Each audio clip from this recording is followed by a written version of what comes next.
Wings of an Angel on this one. Whose side is he really on?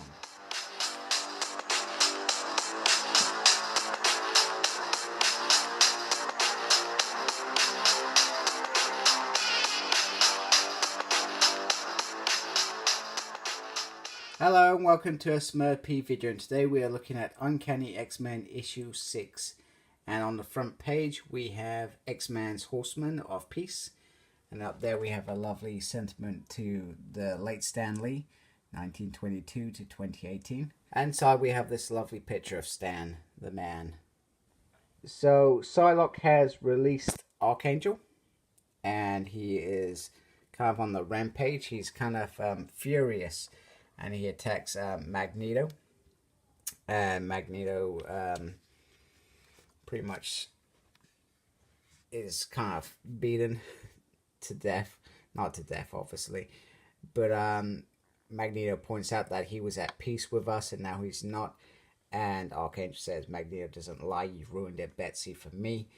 And he says that he's let out the monster, which is Archangel, which is the evil part of the person. Or however he's talking, Angel Warren here is talking about Archangel, so the monster is not actually in control here. So it kind of, I don't know, I kind of felt it was a bit irritated. I was irritated by it, and Betsy's like, I can handle this, I kind of always have helped him. And Storm believes, wait a minute, you can't. And she asks him if he's loyal to the X-Men, and his answer is pretty much no. And Jean, there's a lot of, is he with us, is he not? And then he kind of points him in the right direction towards X-Man, which is, that's very, very nice building here. Looks like a temple. You got X-Men there holding kids like he's, he's truly got a messiah complex going on. And pretty much the Horsemen of Peace is saying, don't come any further, we will stop you. And Jubilee makes this crack. She's clearly been watching Lord of the Rings. You shall not pass is the kind of phrase. So it's kind of interesting. And basically the X-Men are kind of saying he's X-Man, really a coward, etc. And he says, I am not hiding, I am here. And I'll do what's necessary. So Jean tries appealing to his human nature of his name. However, X-Man is, I am X-Man. We do not have this connection anymore. There is nothing redeemable about me, etc. And then he says, we have spoken before in the coffee shop. So back in issue 1, she had this conversation with this nice old lady. But it turns out that X-Man had kind of roped in his mind into her to have this conversation. However, he believed that she was saying that there's no hope. However, Jean said, you didn't let me finish. There is always hope, etc. And you're just killing people for the, to end it all, etc. So it's the X-Men who are going to take him on. And we get this lovely spread. One thing that I always notice about big ensembles of people, how many characters in this page have not even said anything. You got Cannonball there, you got North Star. I don't think Bishop said anything. Polaris certainly hasn't said anything. Nightcrawler I don't think has said anything. This is the trouble. If there was 5 to 6 characters in this team, I think it would work. But there are too many characters in this thing for a scene. This is why this whole Uncanny X-Men feels more like an event, because that's what happens in the event. There's loads of characters. Certain characters get their moments, certain characters don't. And it's not a big deal. So, but in an ongoing series, a smaller team works better. Look at Astonishing X-Men, one of the best series ever. New X-Men. Yes, there was a whole big background of cast, but the core cast was there in each issue. So X-Man pretty much takes him out. Quite easy. He's all powerful. You're not going to win in a fight up front. And even Jubilee tries to have another crack in him, which I found amusing. So she gets thrown far away. And that is what produces us to the next page, where, she's pretty much, he could do anything. Look at that. He's far away. He's like, hey, I'm going to send some roots up to capture Jubilee.